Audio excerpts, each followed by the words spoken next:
My name is Laing. I like climbing things and making art. We're here in Tonkwani Magaliesberg and we're here to find out if tree climbing is a thing.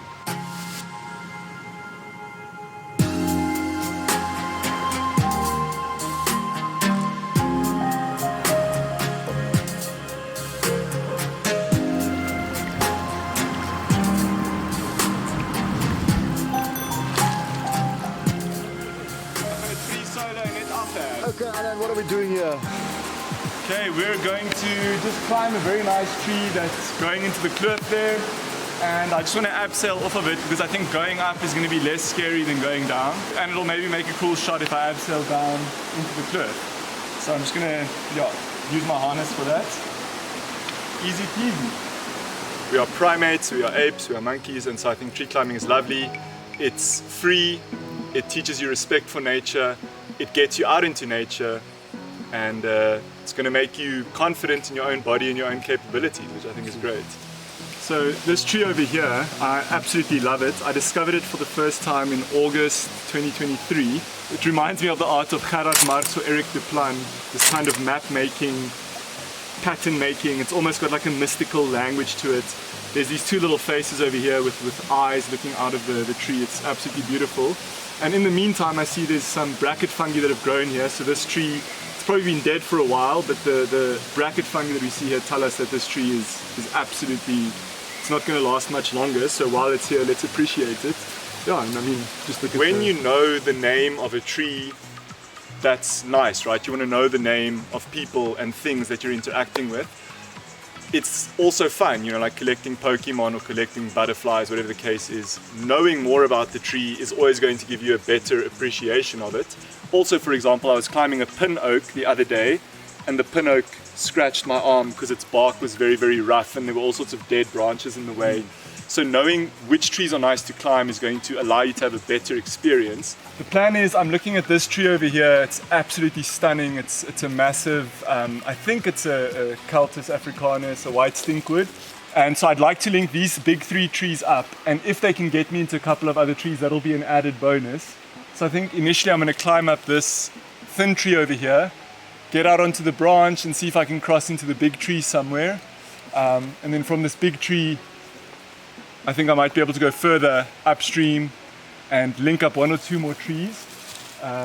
If I can get across into this tree system behind us here, I mean, then I've got about 6-7 trees. That would be ideal. But just based on what I'm seeing, the canopies aren't quite interlacing the way I would like. So we'll see what happens.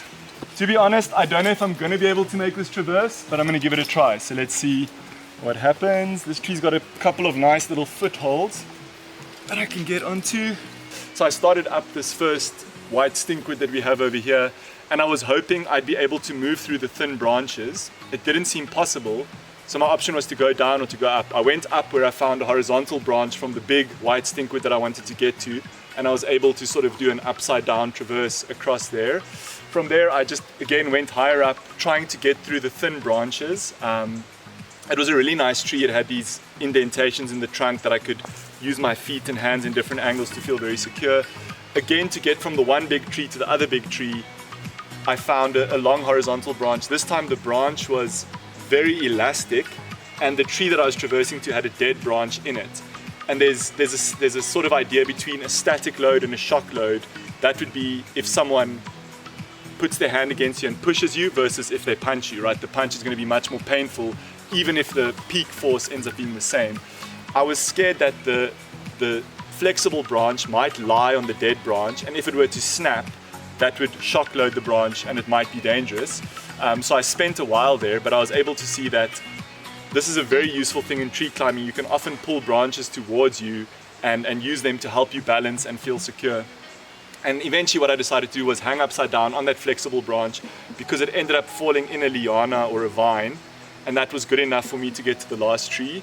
And the last tree had almost no side branches, so I just did a bit of a shimmy down it like that. I mean, that's always a good thing. If you just lock up your hands on the back of the tree and push your feet into the front of the tree, you can sort of inch your way down. So I took a bit of a risk on that bending branch, but I thought the white stinkwood being quite strong and leaning over into sort of a liana, like a creeper vine. Together those two things would be able to hold me. Even though this particular tree's got a lot of dead limbs in it, it turned out to be fine. Whew. I would give the route, I wouldn't call it a very good route to repeat necessarily, just because of the line that I chose. I don't think I chose a very good line. I think if we spend a bit more time exploring this forest, we can find much more quality routes. Something that I like to do, I don't work from home, I work from a tree. The first thing you want to make sure is that you and your laptop are safe, but you don't want to be using expensive equipment necessarily. So I've got this little piece of string here that I'm going to use to attach my phone and my laptop to my backpack so I don't drop them accidentally. What I'm going to do with my laptop is I'm going to take some of the string and thread it through the hinge on the laptop, and then I'm going to attach my phone and my laptop to that. I'm just going to make a nice big knot over here. Everything is secured, and I'm going to put this entire package into my backpack. If you have the privilege to work remotely, no one's forcing you to sit inside of a building and work there. You can go to any of the trees in your backyard or any of the trees in the public park, climb up the tree, make yourself secure in the tree, make your equipment secure in the tree, and you can do coding, you can do writing, you can do editing, you can do design work. For as long as your laptop battery and your phone battery lasts, you're able to do your job in a tree. And what's amazing is when the tree is swaying and you're swaying with the tree while you're working on your computer, it's much more ergonomic, it's much healthier for your spine and sitting, and it gives you a bit of a break, a bit of creativity, and no one will know you're in the tree. People don't look up in the city. What I love about nature is there's so much creativity here.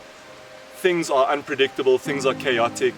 At the same time, things are harmonious and things are working together. There are so many different forms of life for me to see and enjoy. I mean, in a city, everything is flat, everything is square, everything looks the same. It's been manufactured by a human or by a machine. Over here, whether I'm jumping on a rock or swimming in a pool or climbing a tree, it's really stimulating. And even in the city, even in a park, you can control the height at which the lawn is cut, you can control the width of the paths, but you cannot control the way the tree grows. You can cut off a couple of limbs, but it's going to do its own thing. It's going to respond to wind, sunlight, water, and shade. So that's really cool, and yeah, it just feels normal. It's strange, in fact, why would people hate nature? That to me is a more pertinent question. I think tree climbing as an absolutely free activity, which builds confidence, it overcomes fear, it builds strength, it builds technique, that would be a fantastic stepping stone for people to get into the sport of rock climbing and compete on a South African national level. But beyond competing on a national level, it's a free sport which any child, and I mean children do climb trees until their parents and teachers prevent them from doing it any further, until they get banned from climbing trees. I want them to say keep on climbing trees. At the very least, it's going to keep you fit, it's going to force you to go and get into nature, and it's going to teach you to love and appreciate nature. Lekker. Perfect. Ek's happy met dit.